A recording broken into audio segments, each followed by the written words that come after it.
Unutulup silgenip uşaklar Ömer boyu iske düşer Gidi küstü gidi hisler Indi paylar idir uşaklar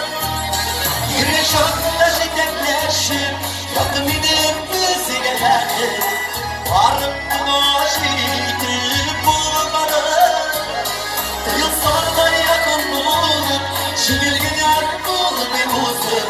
Sikenlerin diken yolları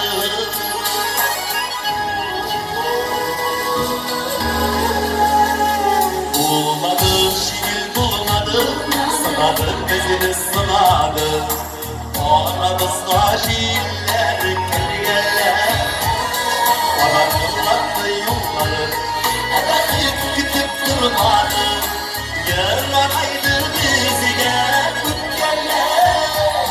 Güneş orada şekerleşip Yakın inip bizi gelir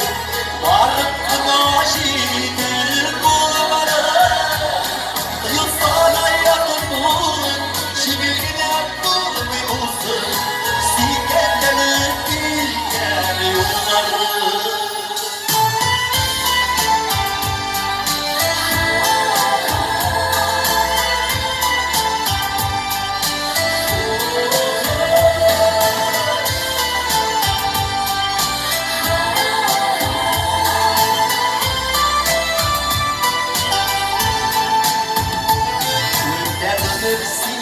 Başka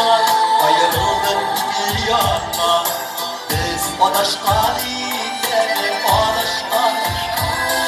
Ama kullarına bulmaz Sağdığından yürek duymaz Bir elde sinir yaratma Güneş orada şiddetleşir Yakın inip bizi gelerdir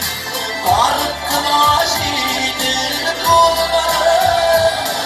Yılsada yakın bulun, şiirgiden bulun bir kurusun Sikenlerin diken yolları Güneş orada şiddetleşir, yakın inip bizi gebertir Varıp kına şiidir bulmalı Yılsada yakın bulun, şiirgiden bulun bir kurusun